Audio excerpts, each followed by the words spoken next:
થરાદ ખાતે ગુજરાત વિધાનસભાના અધ્યક્ષ શંકરભાઈ ચૌધરી, આરોગ્ય મંત્રી ઋષિકેશ પટેલ, બનાસકાંઠા સાંસદ પરબતભાઈ પટેલના અધ્યક્ષસ્થાને અંદાજિત 54.16 કરોડના ખર્ચે થરાદ ખાતે જિલ્લા હોસ્પિટલનું ખાતમુહૂર્ત કરવામાં આવ્યું હતું અને અંદાજિત 2 વર્ષના સમયગાળામાં આ હોસ્પિટલનું કામ પૂર્ણ કરવામાં આવશે તેમજ અતિ આધુનિક હોસ્પિટલ બનાવવામાં આવશે। તેમાં તમામ જાતની સુવિધાઓ ઊભી કરવામાં આવશે, જેમાં વિધાનસભાના અધ્યક્ષ અને થરાદના ધારાસભ્ય શંકરભાઈ ચૌધરીએ જણાવ્યું હતું કે થરાદ માટે આનંદ અને ગૌરવનો દિવસ છે તેમજ થરાદના તમામ પ્રજાજનોની વાત સાકાર થવા જઈ રહી છે। ત્યાં સરકારે સરહદી વિસ્તારની જે હોસ્પિટલ બનાવવાની વાત હતી તેમાં ઉદારતા દાખવી છે, જેમાં રાજ્યના મુખ્યમંત્રી, આરોગ્ય મંત્રી અને નાણામંત્રીનો પણ આભાર વ્યક્ત કર્યો હતો। તેમજ આજે આધુનિક હોસ્પિટલ બનવા જઈ રહી છે તેનો તમામ જશ થરાદ અને સરહદી વિસ્તારની પ્રજાજનોનો છે। આ હોસ્પિટલ હું થરાદ વિધાનસભાની પ્રજાને સમર્પિત કરું છું। તેમજ થરાદ તાલુકાના નાનામાં નાના લોકોને અહીંયા આરોગ્યની સુવિધા મળી રહેશે। તેમજ રાજસ્થાનમાંથી આવતા દર્દીઓને પણ તમામ સુવિધાઓ મફત મળી રહેશે।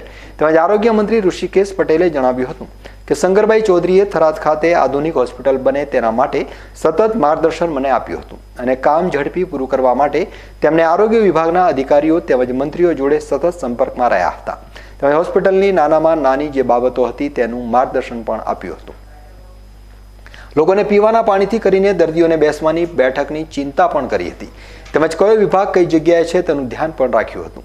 તેમજ સામાન્ય પ્રજાને પડતી નાનામાં નાની મુશ્કેલીઓ છે તેને ધ્યાનમાં રાખી શંકરભાઈ ચૌધરીએ આ 54 કરોડના ખર્ચે થરાદ ખાતે જે હોસ્પિટલ મંજૂર કરાવ્યું છે તે થરાદ તાલુકાના પ્રજાજનો માટે સોનાનો સૂરજ ઉગ્યો બરાબર છે। જેમાં થરાદ ખાતેની ડિસ્ટ્રિક્ટ હોસ્પિટલના નવીનીકરણમાં 150 બેડ અને 25 બેડ આઈસીયુ એમ ટોટલ 175 બેડ થશે, જેમાં medical, surgical, gynaec, sonography, CT scan, એમઆરઆઈની સુવિધા પણ ઉપલબ્ધ થશે। ટોટલ 54.16 કરોડના ખર્ચે લાખથી વધારે ચોરસ ફૂટમાં હોસ્પિટલનો ફેલાવો થશે, જેમાં કુલ 3 માળની અલ્ટ્રા મોડર્ન પ્રકારની હોસ્પિટલ બનશે। તેમાં ગ્રાઉન્ડ ફ્લોરમાં ઇમરજન્સી, રેડિયોલોજી અને વેઇટિંગ એરિયા હશે। પહેલા માળે લેબર રૂમ, ગાયનેક, ઓપીડીની સુવિધા હશે। બીજા માળે ઓપરેશન થિયેટર અને આઈસીયુ સ્પેશિયલ રૂમ હશે। ત્રીજા માળે કુલ 3 વોર્ડ ટેરેસ રહેશે તેમજ હવા ઉજાસ સાથેના તમામ વોર્ડ, વિશાળ કોરિડોર, પાર્કિંગ અને લિફ્ટ જેવી તમામ સુવિધાઓ સાથેની અત્યંત આધુનિક હોસ્પિટલ બનશે। જેમાં બનાસકાંઠાના સાંસદ પરબતભાઈ પટેલે પણ થરાદમાં જે હોસ્પિટલ બનવા જઈ રહ્યું છે તેમાં ગુજરાત સરકાર, શંકરભાઈ ચૌધરી, આરોગ્ય મંત્રી તેમજ થરાદની પ્રજાજનોનો આભાર વ્યક્ત કર્યો હતો। તેમજ આ કાર્યક્રમમાં સાંસદ પરબતભાઈ પટેલ, માવજીભાઈ દેસાઈ, પ્રવીણભાઈ માળી, લવિંગજી સોલંકી, કનુભાઈ વ્યાસ, શશિકાંત પંડ્યા, ગોવાભાઈ દેસાઈ, ભાવાભાઈ રબારી, ઋષિભાઈ પટેલ, શૈલેષભાઈ પટેલ, દાનાભાઈ માળી, અજયભાઈ ઓઝા, અર્જુનસિંહ વાઘેલા સહિતના સંગઠન પ્રમુખો, મહામંત્રીઓ અને જિલ્લા કલેક્ટર, જિલ્લા એસપી, થરાદ રેફરલ હોસ્પિટલના ડોક્ટર સહિત થરાદ ડોક્ટર એસોસિએશન, ગ્રામજનો, આગેવાનો અને કાર્યકર્તાઓ હાજર રહ્યા હતા। આજે થરાદમાં જિલ્લા કક્ષાની હોસ્પિટલ આશરે 55 કરોડના ખર્ચે બનવા જઈ રહી છે અને થરાદ એક એવું સેન્ટર છે કે આજુબાજુના 8 થી 9 તાલુકાઓ, કચ્છ અને સાથે રાજસ્થાન એ સરહદી વિસ્તાર છે અને રાજસ્થાનથી પણ લોકો અહીંયા આપણા બનાસકાંઠાની અંદર સારવાર માટે આવે છે।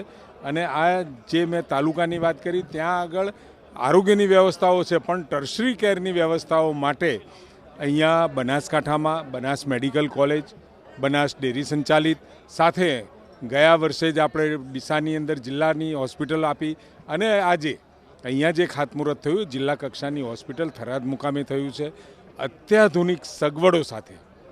એટલે ટર્શરી કેર સુધીની સગવડો અને સારા એવા મહેકમ સાથે કે જેની અંદર સુપર સ્પેશિયાલિસ્ટ હોય એની સાથેની આ હોસ્પિટલ આવતા સમયની અંદર આ મેં કહ્યું એ સમગ્ર વિસ્તાર માટે આશીર્વાદ સમાન પુરવાર થવાની છે। 1.5 વર્ષની અંદર આ હોસ્પિટલ બની જશે અને કાર્યરત થતાં લગભગ પોણા 2 વર્ષમાં સંપૂર્ણપણે મશીનરી સાથે, મેડિકલ ઇક્વિપમેન્ટ સાથે કાર્યરત થશે। અરે એમઆરઆઈ આવશે, સીટી સ્કેન આવશે, આધુનિક એક્સરે આવશે। જે સાધન અને સગવડો ડિસ્ટ્રિક્ટ લેવલમાં મળવી જોઈએ એના કરતાં પણ વધારે સાધન સંપન્ન આપણે આ હોસ્પિટલને કરવાના છે। આમ તો શું છે કે આખું બનાસકાંઠા જિલ્લામાં જે આરોગ્યની સગવડતાઓ અને થરાદ અત્યારે મેડિકલનું હબ બન્યું છે। થરાદ રેફરલ હોસ્પિટલ હતી, એનામાંથી આપણે સબ ડિસ્ટ્રિક્ટ હોસ્પિટલ કરીને આજે આપણા અહીંના ધારાસભ્ય અને ગુજરાત વિધાનસભાના અધ્યક્ષ આદરશ્રી શંકરભાઈ ચૌધરી સાહેબ અને સાથે સાથે આજના આરોગ્ય મંત્રી ભાઈ શ્રી ઋષિકેશભાઈના પ્રયત્નોની જે બીજો આશરે 55 કરોડ લગભગ 55 કરોડના ખર્ચે અત્યંત આધુનિક સગવડતાઓ સાથે જિલ્લા કક્ષાની હોસ્પિટલ બનવા જઈ રહી છે. એની પ્રજાજનોની જે માંગ કે મારા પ્રજાજનોને ઘર આંગણે થરાદ નહીં, રાજસ્થાન પણ હશે, વાવ હશે, સુઈગામ હશે, બાબર હશે, દિયોદર, ધાનેરા, બધાને જો નજીક પડે ત્યાં MRI સુધીની મિત્રો સગવડતાઓ મળવાની છે. કારણ કે MRI બહુ સિટી સ્કેન તો મારે અહીં પ્રાઇવેટ છે, પણ MRI સુધીની સગવડતાઓ મળવાની છે. ત્યારે અહીંના જનપ્રતિનિધિ તરીકે રાજ્ય સરકારનો અને દેશના પ્રધાનમંત્રીનો પણ આભાર માનું કે આ સગવડતાઓ ઘર આંગણે મારા પ્રજાજનો માટે મિત્રો આપી છે. સરકારનો ખૂબ ખૂબ આભાર. તમને બધાને પણ ધન્યવાદ કે આ સમાચાર સમગ્ર જગ્યાએ પહોંચે. આભાર મિત્રો.